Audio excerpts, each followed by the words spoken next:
mekanisme kontrol terhadap penggunaan atau penyalahgunaan tempat-tempat ibadah yang digunakan untuk penyebaran paham radikalisme. Kami sudah melakukan studi banding kepada beberapa negara, kepada tetangga kita di sebelah, Singapura dengan Malaysia, seluruh tempat ibadahnya itu terkontrol, under kontrol pemerintah. Minta supaya pemerintah mengontrol rumah ibadah adalah sebuah usulan yang bertentangan dengan konstitusi.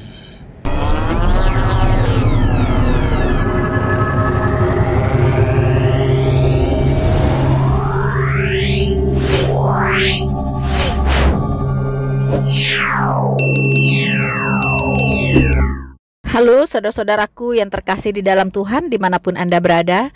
Bertemu kembali dengan saya Rina Solihin dalam channel Rina Menjawab.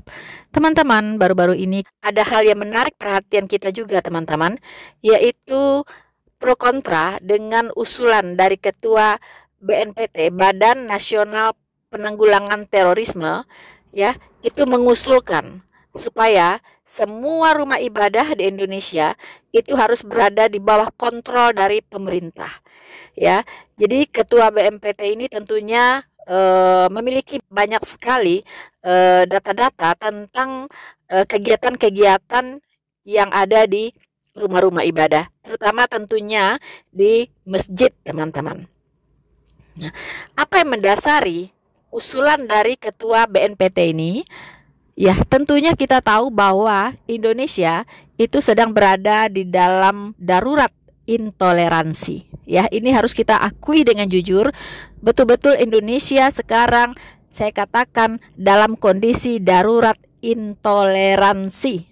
Ya, nah ini tidak bisa dibohongi. Ini fakta, realita. Ya, nah teman-teman, usulan dari Ketua BNPT ini yang diutarakan di Raker, ya, rapat kerja dengan Komisi 3 DPR RI, ya, di situ mereka berdialog, ya, dan juga beberapa anggota dari anggota dewan tentunya juga punya masukan-masukan tentunya, ya, bahwa memang ada, ya, di masjid-masjid, ya, di masjid-masjid itu ada ustadz-ustadz yang mengajarkan ajaran kebencian, radikalisme, dan intoleran. Nah, apa yang terjadi di Indonesia saat ini, ya, di mana banyak sekali gereja ditutup, kemudian ibadah umat Kristen diganggu, bahkan dipersekusi, bahkan dibubarkan, teman-teman.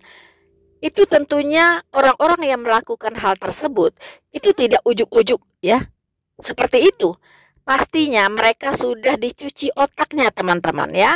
Sudah diberikan masukan-masukan konsumsi-konsumsi dengan ajaran radikalisme, ya, intoleran, kebencian terhadap umat lain.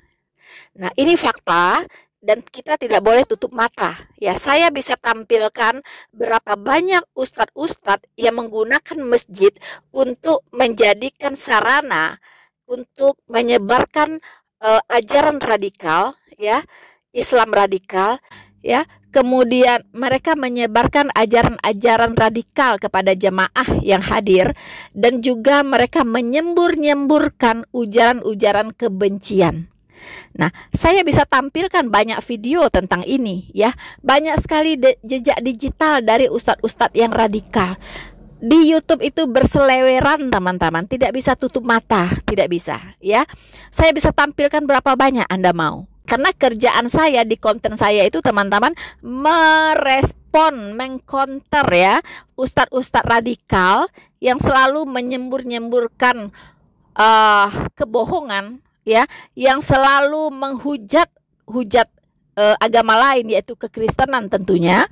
Dan itu tugas saya, gitu. Begitu banyak ustadz-ustadz radikal yang saya counter. Di Indonesia ini sudah banyak yang terpapar Islam radikal. Kita tidak bisa menutup-nutupi lagi bahwa benar, ya, di masjid itu banyak sekali, ya, ustadz-ustadz radikal yang mengajarkan nilai-nilai Islam radikal, sehingga memunculkan masyarakat-masyarakat yang intoleran, teman-teman, ya. Kita tahu bahwa di Islam umat itu mendengarkan ustadznya, begitu. Apa yang diketahui oleh jamaahnya itu semua berasal dari ustadznya, begitu. Apa yang dikatakan ustadznya benar, bagi mereka juga benar. Ya, nilai-nilai apa yang ditanamkan kepada mereka itulah yang mereka yakini sebagai sebuah kebenaran. Begitu teman-teman. Nah, jadi memang sumber dari malapetaka ini, munculnya radikalisme intoleran ya di Indonesia ini, jelas itu bersumber dari ajaran-ajaran yang disebarkan di masjid-masjid. Saya sendiri mungkin boleh bersaksi ya teman-teman. Beberapa tahun yang lalu itu saya kebetulan parkir di sebuah lingkungan universitas terkenal teman-teman di Indonesia ya. Waktu itu saya parkir, kebetulan itu hari Jumat. Dan saya tidak sadar bahwa saya parkirnya di sebelah masjid dari kampus tersebut teman-teman. Nah, saya mendengarkan dengan seksama apa yang diceramahkan oleh ustadz ya pada hari Jumat itu. Itu isinya dari awal sampai akhir teman-teman, itu hanya mengkafir-kafirkan orang, mengkafir-kafirkan orang Kristen, ya, mendiskreditkan umat Kristen teman-teman isi ceramahnya. Nah, itu teman-teman saya dengarkan sendiri. Wow, saya pikir ya, waktu itu saya belum jadi YouTuber, masih jauh di belakang teman-teman, teknologi pun belum seperti hari ini, ya kan? Itu saya dengarkan langsung dan saya sadar rupanya itulah ya ceramah-ceramah ustadz-ustadz itulah teman-teman ajang dari pendidikan intoleransi ya yang dibawakan di kampus, di masjid kampus teman-teman. Mungkin bukan kampus ini saja, bisa jadi di kampus-kampus seluruh Indonesia, siapa tahu begitu kan. Nah, saya mendengarkan ini sangat kaget ya waktu itu. Wow, saya bilang, ternyata ini ya yang mereka khotbahkan di masjid ini gitu. Nah, bagaimana tidak muncul banyak masyarakat yang intoleran. Bahkan ajaran-ajaran radikal ini menyelusup sudah ya ke kampus-kampus. Kita pernah mendengar banyak sekali dosen-dosen yang terpapar dengan radikalisme.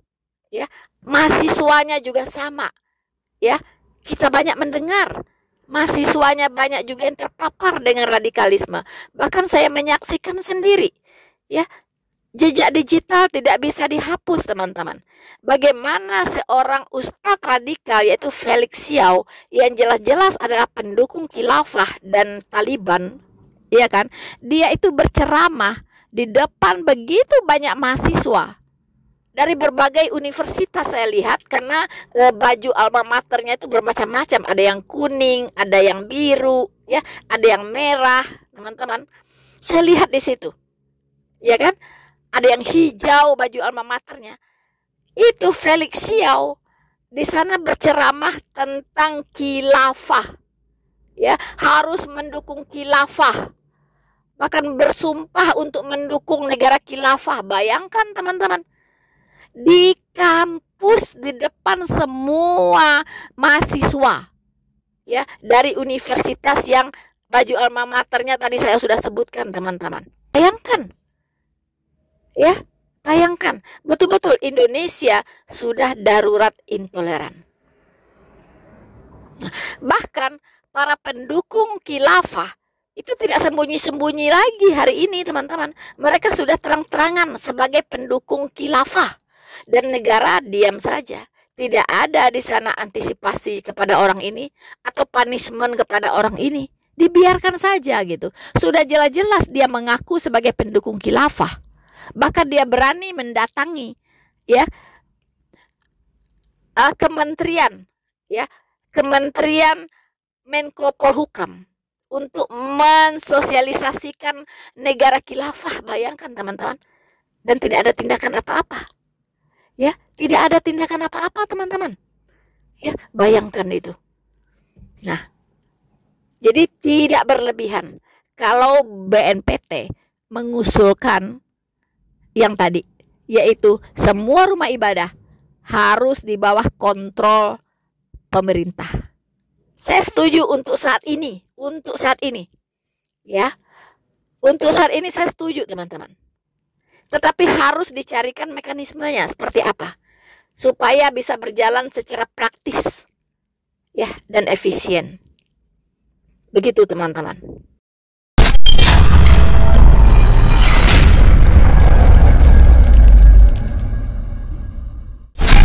Badan Nasional Penanggulangan Terorisme atau BNPT mengusulkan agar seluruh tempat ibadah di Indonesia dikontrol oleh pemerintah. Hal itu diusulkan agar tempat ibadah tidak menjadi sarang radikalisme. Usulan itu disampaikan Kepala BNPT Riko Amelza Daniel dalam raker bersama Komisi 3 DPR menanggapi pernyataan anggota Komisi 3 Safarudin. Di rapat itu Safarudin mempertanyakan karyawan BUMN yang terpapar radikalisme. Ia juga bercerita soal tempat ibadah di BUMN kawasan Kalimantan Timur yang banyak mengkritik pemerintah. Mendengar hal itu, Kepala BNPT mengusulkan agar pemerintah mengontrol semua tempat ibadah, termasuk mengawasi siapa saja dan konten yang akan disampaikan di tempat ibadah untuk mencegah radikalisme. Kesediaannya bahwa di Telkom kita sudah disusupi di wilayah-wilayah Telkom, kemudian di Pertamina.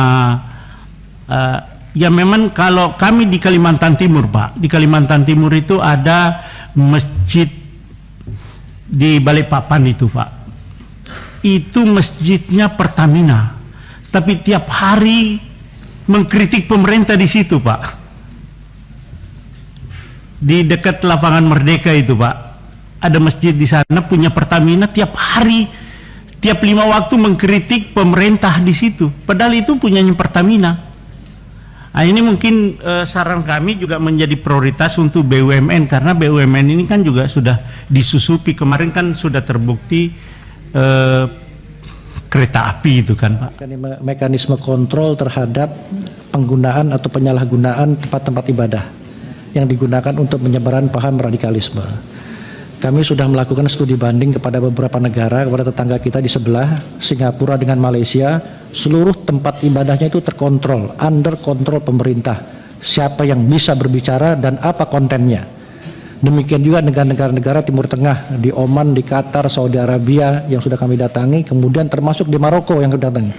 Semua masjid, tempat ibadah, petugas di dalam yang memberikan tausiah, memberikan khotbah, memberikan materi, termasuk kontennya di bawah kontrol pemerintah. Mungkin dalam kesempatan yang baik ini kita perlu memiliki sebuah mekanisme untuk melakukan kontrol terhadap seluruh tempat ibadah, bukan hanya masjid, tapi semua tempat peribadatan kita.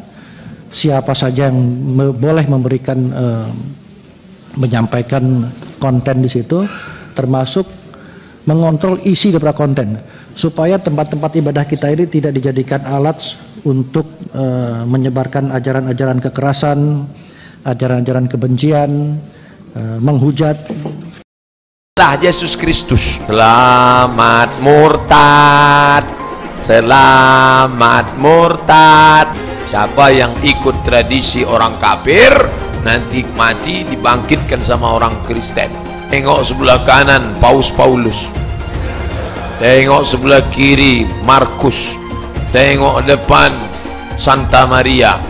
Kafir, tak bersunat, tak mandi wajib, berzina kerjanya. Jangan suka kepada orang kafir. Man tasabbaha biqaumin fahuwa minhum. Siapa yang suka kepada orang kafir, maka dia bagian dari kafir itu. Sampaikan kepada mereka bahwa kita benci sama orang kafir. Kau benci? Iya. Oh, ini orang kafir nih. Mana tembak? Antum mencintai pemain bola kafir, boleh nggak? Nggak boleh.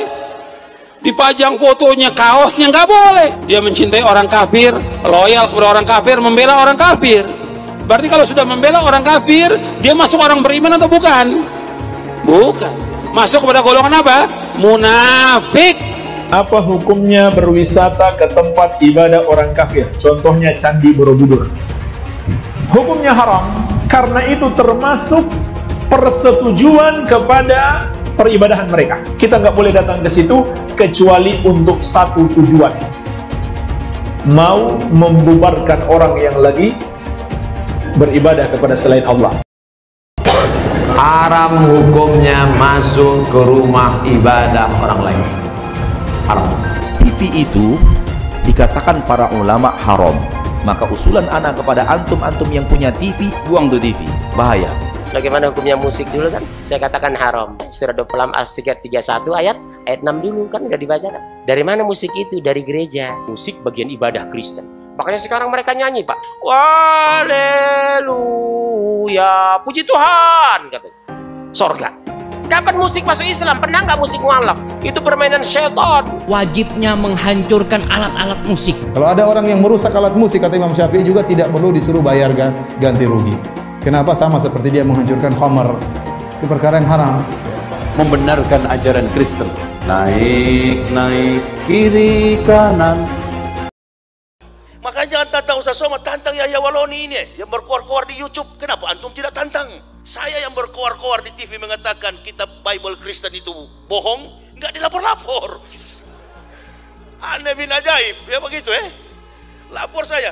Ini nanti saya Islamkan Pak Dedek dengan ibu siapa tadi? Afrisa, berarti saya Jabodetabek, sudah 8.073 orang saya Islamkan di Jabodetabek. Saya yang mendirikan Universitas Kristen Papua.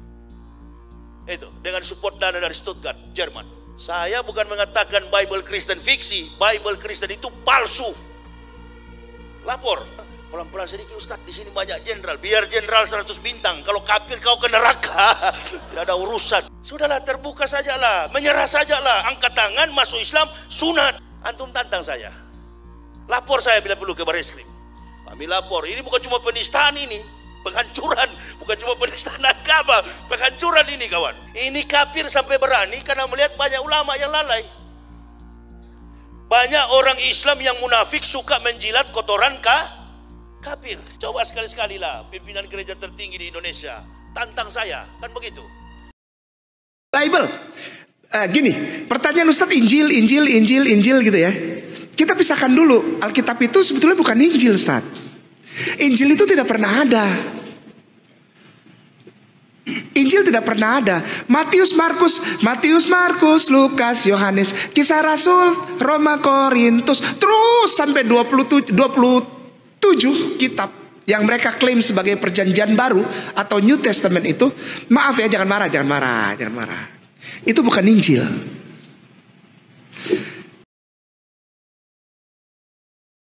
Jadi setelah kita simak teman-teman, ternyata tujuannya yaitu untuk menangkal radikalisme, ya, untuk menanggulangi radikalisme di Indonesia, ya. Jadi rumah-rumah ibadah ini harus dikontrol langsung oleh pemerintah.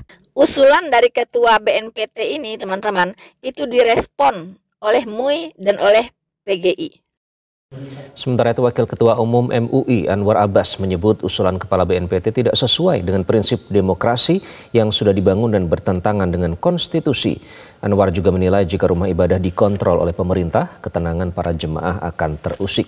Penolakan atas usulan Kepala BNPT juga disampaikan oleh Ketua Umum Persekutuan Gereja-Gereja di Indonesia, Gomar Gultom. Pasalnya usulan itu menunjukkan rasa ketidakpercayaan negara terhadap rakyatnya. Meminta supaya pemerintah mengontrol rumah ibadah adalah sebuah usulan yang bertentangan dengan konstitusi. Nah, oleh karena itu menurut saya ya supaya kita bisa hidup dengan tenang dalam melaksanakan ibadah dari agama kita masing-masing, maka negara jangan masuk terlalu jauh, ya. Apalagi mempergunakan pendekatan security approach, apalagi mempergunakan pendekatan-pendekatan yang tidak diterima oleh masyarakat. Oleh karena itu saya menghimbau ya, marilah kita kembali kepada falsafah bangsa kita Pancasila dan Undang-Undang Dasar kita yaitu Undang-Undang Dasar tahun 1945. Tetapi terkait dengan usulan Bapak Kepala BNPT yang menghendaki agar seluruh rumah ibadah, seluruh tempat ibadah berada di bawah kontrol negara, merupakan langkah yang perlu dipikirkan ulang. Saya berpendapat hal ini membawa kita pada suasana etatisme.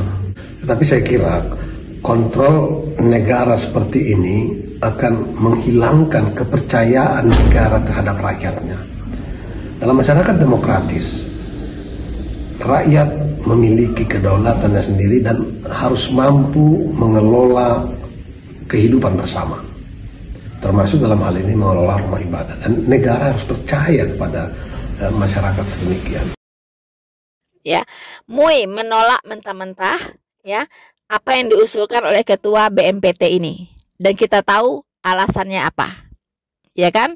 Nah, kemudian PGI pun menolak, teman-teman, menolak ya, dan kita tahu juga alasannya apa. Walaupun mereka sama-sama menolak, tapi sebenarnya dasar penolakan mereka itu sangat berbeda.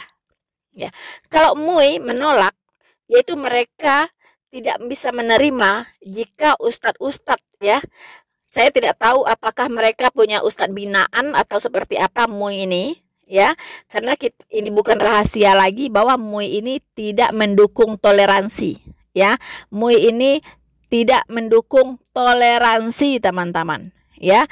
Nah, apakah MUI ini punya ustadz-ustadz binaan yang disebar ke seluruh Indonesia? Saya juga tidak tahu ya, kita hanya bisa mengandai-andai ya teman-teman. Nah, jadi tentu saja MUI ini tidak setuju gitu kalau ada intervensi dari pemerintah terhadap ustadz-ustadz ini begitu, ya kan? Itu akan menghambat langkah MUI tentunya, langkah ustadz-ustadz yang punya misi tertentu ya teman-teman. Itu pastilah akan ditolak oleh Anwar Abbas. Sementara PGI ya, kalau saya boleh memperkirakan ya, memang di dalam kekristenan itu agama tidak boleh dicampur dengan politik ya. Agama tidak boleh diintervensi oleh pemerintah. Begitu. Tapi bukan karena tapi alasannya berbeda dengan MUI ya. PGI bukan untuk melindungi pendeta radikal, bukan ya, karena saya tahu persis, hampir jarang lah ya di gereja itu kita membahas agama orang lain atau mendiskreditkan agama orang lain, mempersekusi orang, menutupin masjid, menghalangi orang Islam beribadah, ya kan, membubarkan orang Islam beribadah, nggak ada, tidak ada, ya. Bahkan tidak ada ajaran-ajaran kebencian ya di dalam gereja. Saya tahu persis itu. Tetapi mungkin PGI melihat bahwa memang kehidupan beragama itu tidak boleh ya dicampur adukkan dengan politik, atau negara tidak boleh mengintervensi kehidupan beragama. Itu alasannya ya. Tapi kalau MUI, alasannya kita sudah tahu dan kita sangat mengerti, sangat paham gitu teman-teman. So teman-teman, setelah kita melihat penampilan dari para ustaz-ustaz radikal yang menggunakan tempat ibadah sebagai sarana untuk menyembur-nyemburkan kebencian, untuk membangun radikalisme, untuk membangun intoleransi ya di dalam masyarakat Indonesia. Lalu apa solusinya? Sepertinya kalau kita lihat fakta ini, rasanya kita mendukung gitu ya. Rasanya kita mendukung apa yang ingin dilakukan oleh BNPT, Badan Nasional Penanggulangan Terorisme, karena sebegitu masifnya teman-teman ya, dan kita sudah merasakan akibatnya gitu ya. Aksi-aksi mereka di lapangan itu seperti apa kita tahu persis gitu kan. Berapa banyak gereja yang ditutup, berapa banyak orang ibadah dibubarkan, berapa banyak orang-orang Kristen dipersekusi ya teman-teman ya. Nah, bahkan jangankan orang Kristen, orang yang seiman dengan mereka pun, dan itu mereka lihat berbeda, juga dipersekusi gitu. Seperti Al-Zaitun, Syekh Panji Gumilang juga kena sasaran teman-teman, walaupun sama-sama muslim gitu, apalagi yang tidak seiman tentunya. Nah, ini kan sangat berbahaya. Tadi kita melihat ya apa yang dikatakan oleh Anwar Abbas bahwa usulan dari BNPT ini itu melanggar konstitusi, ya. Harus kembalilah kepada falsafah negara Pancasila dan Undang-Undang Dasar 1945. Wow, keren sekali ya. Keren sekali teman-teman. Tapi apa yang dia lakukan terhadap Az-Zaitun? Apa yang dia lakukan terhadap Syekh Panji Gumilang? Begitu. Ya, Syekh Panji Gumilang sudah membatalkan, mencabut tuntutan 1 triliun ya terhadap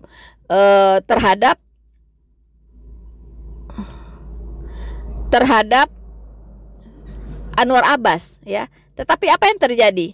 Anwar Abbas tidak mencabut fatwanya ya terhadap Syekh Panji Gumilang dalam kasus katanya penodaan agama. Nah, kita lihat di sini mana Pancasilaisnya, mana gitu ya, mana kembalikan kepada konstitusinya mana gitu ya. Kok dalam kasus ini berkoar-koar tentang Pancasila, tentang Undang-Undang Dasar 1945, tentang konstitusi, tapi yang dilakukan apa gitu. Iya kan? Nah, itu kita tidak sukanya, tidak konsistennya ini teman-teman, ya. Tidak konsisten sama sekali gitu.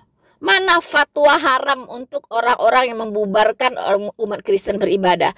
Mana fatwa haram MUI? Mana fatwa MUI mengharamkan radikalisasi? Mana fatwa MUI yang mengharamkan intoleransi? Mana ya, jika bicara tentang Pancasila ya, jika bicara tentang konstitusi yang menjamin ya semua warga negara ini untuk beragama dan beribadah sesuai dengan keyakinannya, berapa banyak umat Kristen ibadahnya dibubarkan? Mana fatwa MUI ya, fatwa haramnya itu mana gitu, untuk intoleransi ini mana? Nggak ada gitu, iya kan?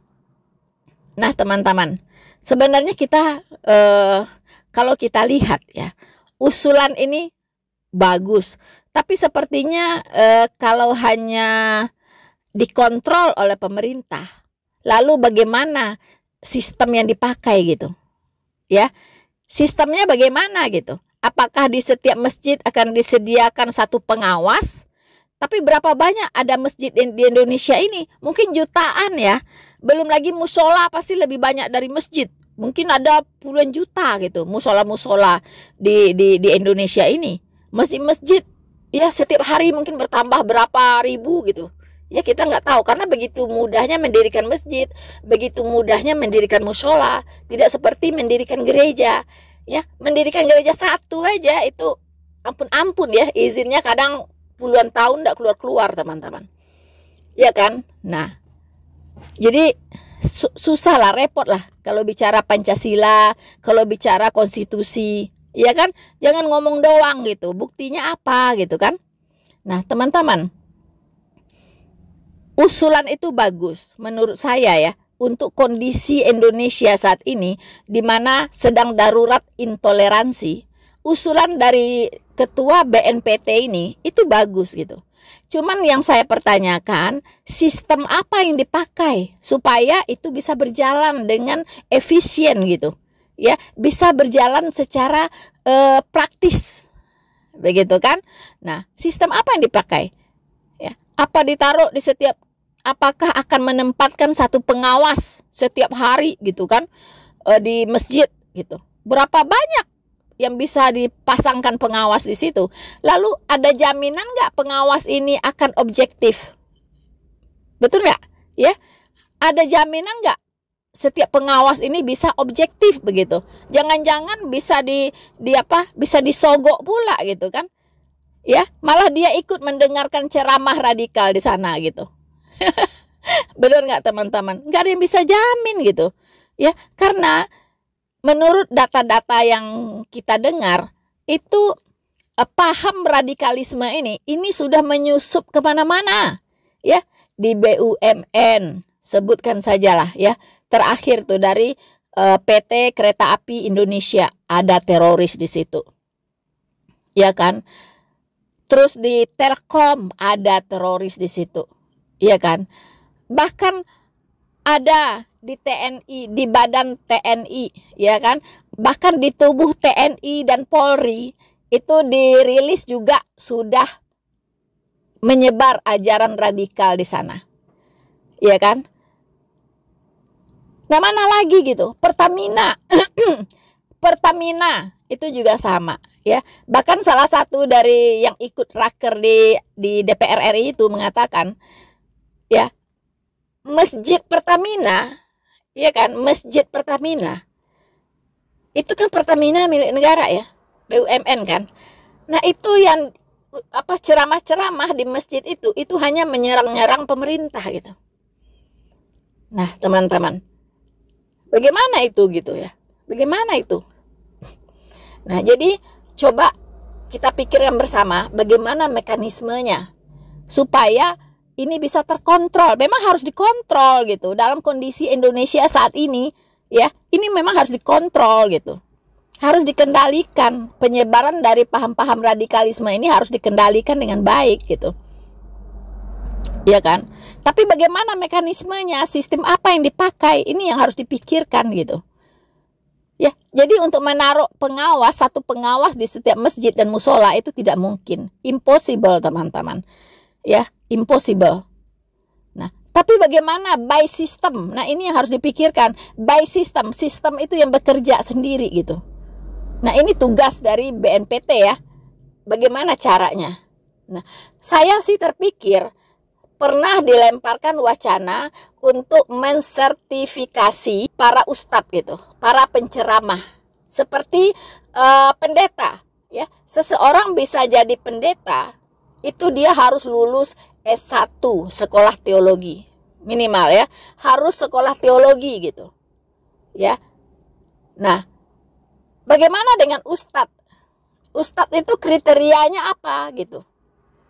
Ya, rata-rata siang dia ke ladang, malam dia khotbah. Iya kan? Bahkan ada pendidikannya SD juga nggak tamat gitu. Nah, teman-teman, jadi kalau kualitas dari ustadz-ustadz ini ditingkatkan, minimal harus dia sekolah IAIN lah, gitu kan? Dia harus punya sertifikat memahami Pancasila dengan baik, nilai-nilai Pancasila dengan baik. Nah, ini penting gitu.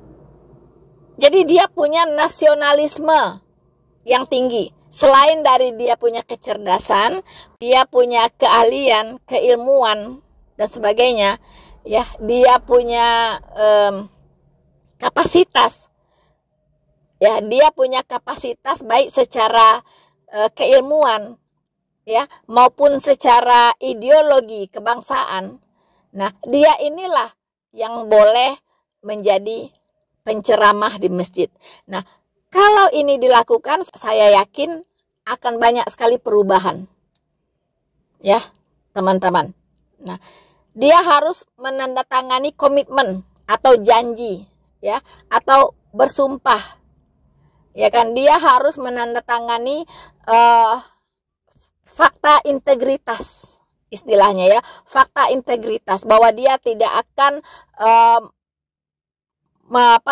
tidak akan menyebarkan ajaran-ajaran kebencian, ya kan, tidak akan menyebarkan ajaran-ajaran radikal, ya, tidak akan menyebarkan fitnah-fitnah terhadap agama lain, tidak akan mempersekusi agama lain dalam ceramah-ceramahnya.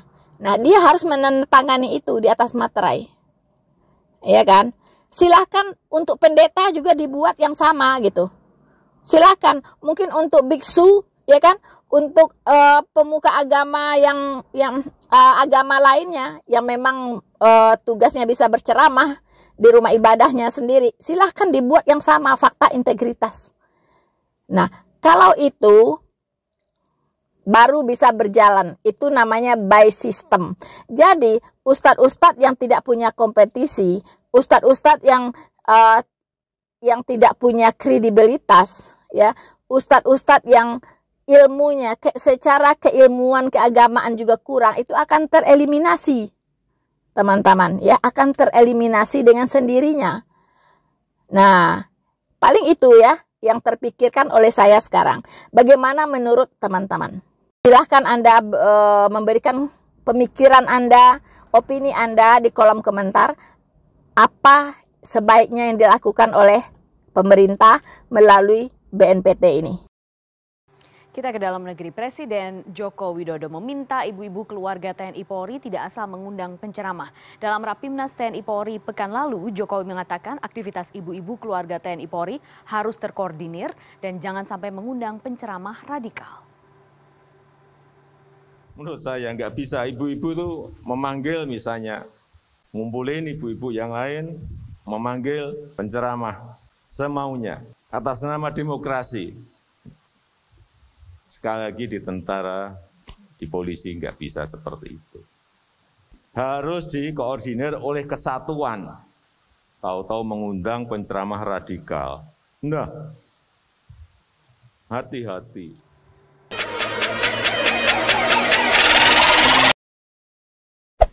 Hey there.